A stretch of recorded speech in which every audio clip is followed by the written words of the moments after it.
Нашето селище започва от Струма и завършва до връх Пирин. Може да говорим, че това представлява една малка света гора, защото светите места са много, те са на височини, на времето хората ги веселило, до обяд са работили на нивите, на обяд са отишли на тези свети места, имало е кръстни хора, имало е гайди.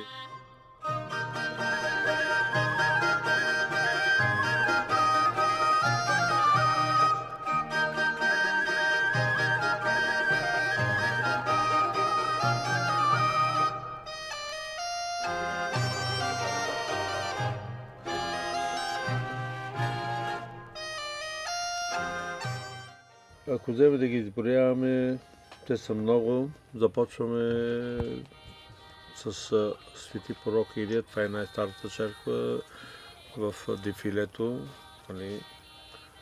кръстнишкото дефиле, което е направено 1805 година.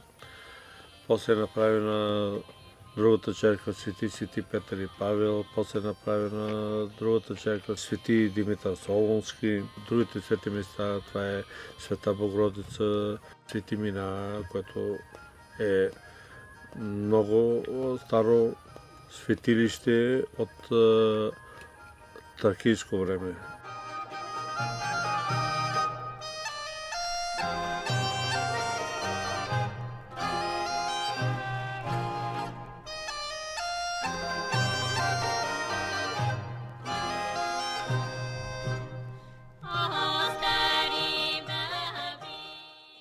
Трябва да знаете, в Свети Мина има много скални, там е скалния масив на Кирил и Методий, там е чучулигата, там е липата, която е на скални. Значи на всички свети места има някакво дърво, което е съвсем различно.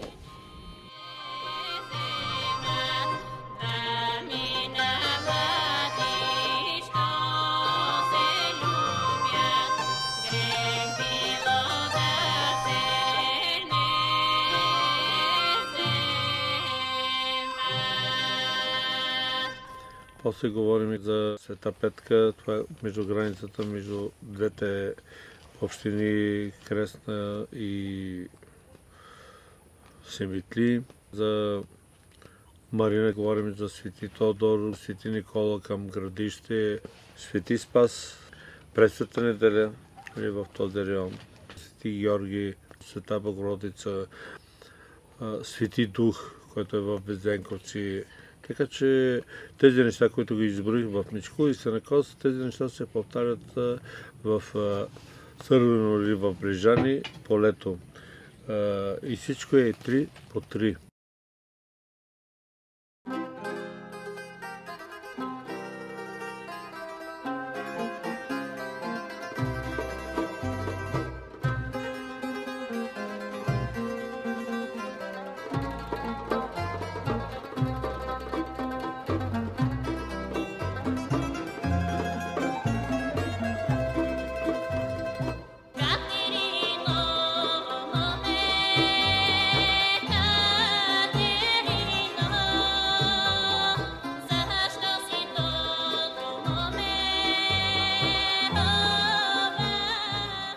Пътя за Ерусалим и които са ходили до Божия гроб, път е бил тук.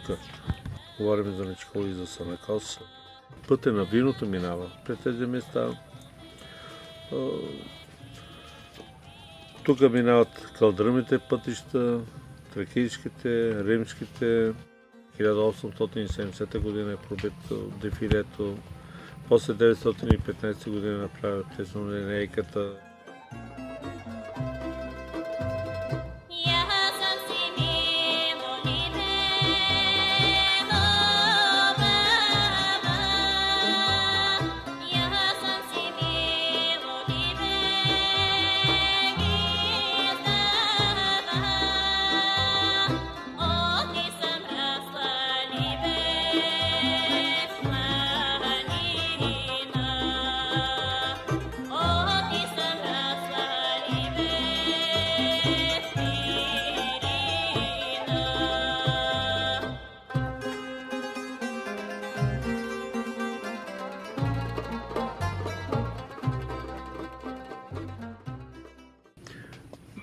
Като начало ние започнахме с едни малки паракличета, които да бъдат като туристическа ориентация за хората.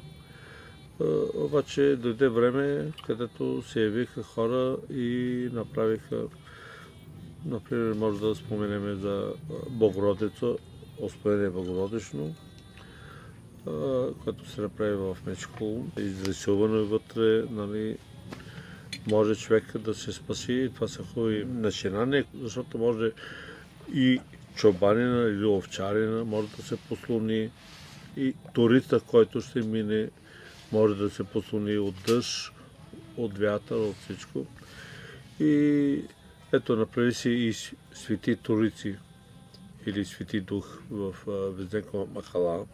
Нали, пак храмче, освещаването се направи ден 9 месец юни 2013 година в Везденковци.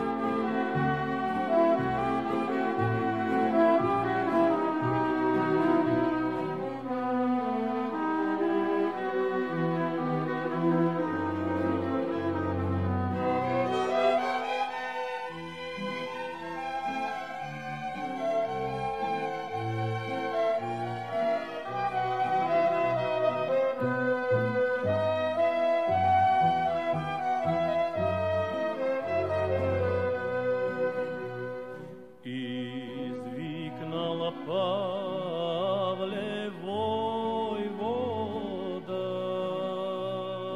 от високи Балкани,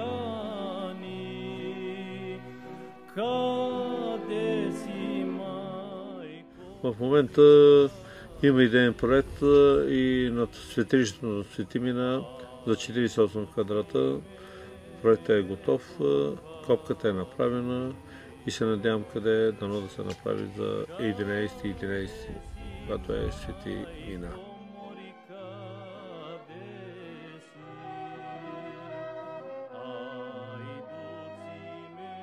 Старата част на Мечкул е изчезнала, но е имало живот по него, видяхте. Това е преди 100 години и да не се загубят корените, нали? Идеята на старите, които се предават баби на внуци. Казва се Йоана, която е учителка по професия. Нейната внучка се казва Йоана.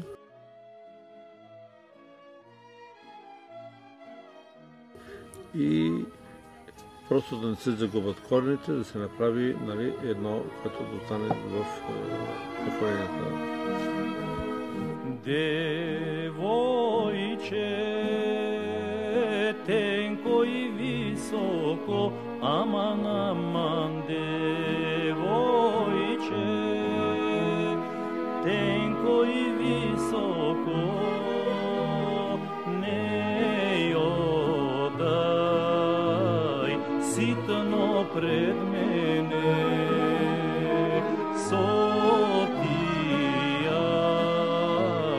кондур папуци.